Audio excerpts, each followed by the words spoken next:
John's team, what do you think the nation would be talking about? The snow. Oh, Gemma, straight in there. Well, because it was like really changed all the colour of the country and stuff. How do you mean it's changed the colour of the country? Is it quite insightful? No, because when you look out your window, like obviously there's grass and there's grey buildings and like you drive through London, but when it snows, it's beautiful. So I think that's a hot topic to talk about. That's good. Yeah. It's a cold topic. Oh yeah. First reason why John doesn't have a girlfriend, that is.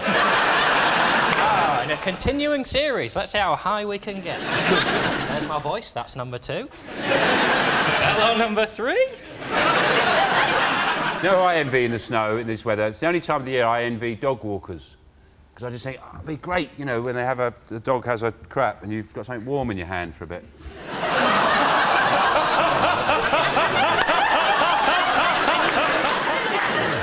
Have a look at this car. This is a driver that basically... He cleared his windscreen.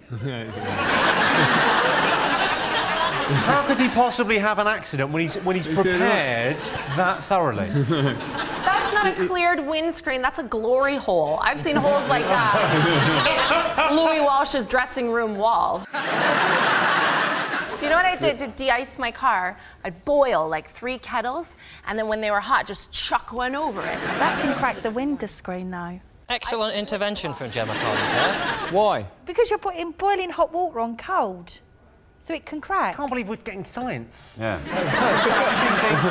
I'm really impressed. We're doing a bit of science together. So hot water on cold, don't do it. Yeah, because it will crack and shatter and it could be dangerous. Because it expands too quickly, isn't it? Yeah. Oh. It was very busy. It was very busy, though. A friend of mine works in a puffer jacket factory. And he said they just can't kill the geese fast enough. He said, we're in there just... So they're just chucking grenades in there now. Richard, you obviously think the snow is very dangerous because you're on a news radio channel. And the news reports often say things like, they always say, only take an essential journey, don't take any non-essential journeys. And often the reporter saying that is in a tiny little village somewhere, and they'll have driven their quite big outside broadcast vehicle down a tiny little road into a village to tell you what you already know, that it snowed. And then they're telling you don't take non-essential journeys. Who's going out for a spin anymore? Well, one person's essential journey isn't another's. For example, I consider it essential for me to drive around counting snowmen. Somebody's got to do that, you know, count the snowman, height. You know, I can't do the weight, that's tricky. But every time I see a snowman, I always think to myself, God, I must get round to building a snowman. Why don't you stop driving around looking at them and use that time to build a snowman? Or take one. Get a van if there is one you really like, with 2 coals for the eyes and carrot for the nose, perfect. Do they have a tradition of building snowmen in Germany? Oh, we have got the finest snowman in the world. Well, I want to ask about German snowmen. Do they put the coal underneath the carrot? That would look good, wouldn't it? That would look good. Get a bit of coal there. Let's have a look and see if the snow is up there. Yes, Britain continues to be battered by freezing weather.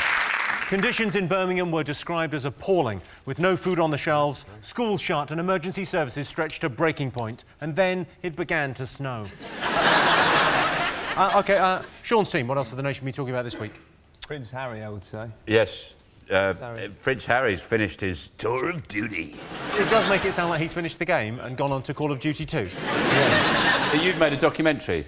Oh, yeah, I have. It's on BBC 3 on Monday night, and I went out to Camp Bastion to make a documentary about Prince Harry. Right. His time out there. So do you hang out with Prince Harry? Or? Well, I'd be lying if I said I did an interview with him. There was a slight technical reason why I couldn't. But it's... sorry, what was the technical reason why you... Tell me, what's the technical reason? Have you got a thing about gingers? I just didn't... That's my way of saying I failed to secure an interview with Prince Harry. But I presented... so I've done a tour of Camp Bastion of what his life is like out there. And it is fascinating. And he...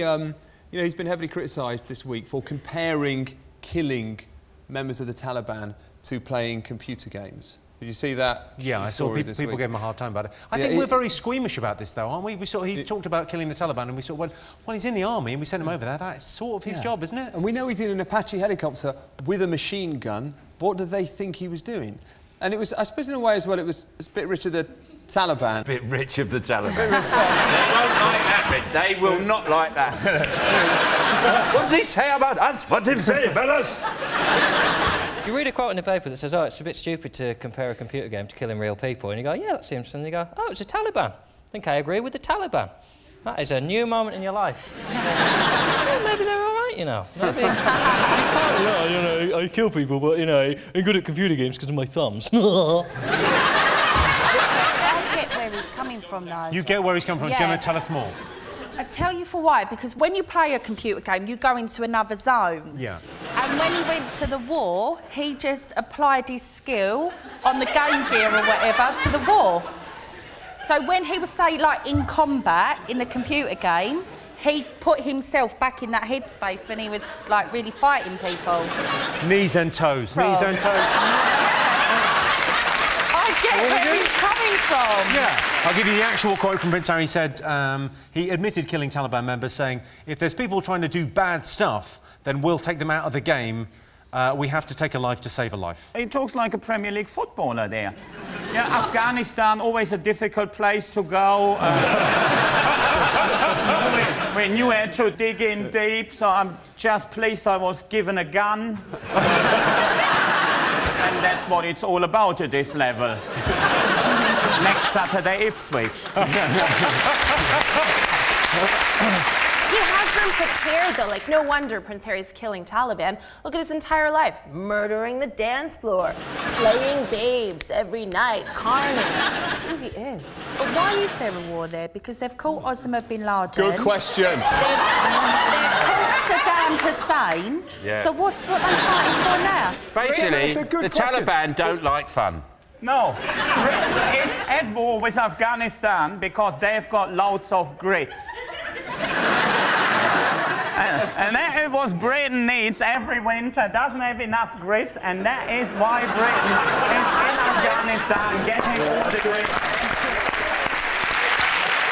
I just think it's all a waste of money. Like, you know, these wars cost money and stuff, surely. They do. It's a waste of money. You're the people that gave us vajazzles. Let's not start. All right, then, I'll let you off.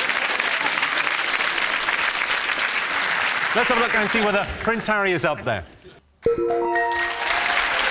Yes, indeed. Prince Harry has returned from Afghanistan. No one's quite sure what Prince Harry's going to do next, but he's served in the army and his mum died when he was young, so he could go a long way on X Factor.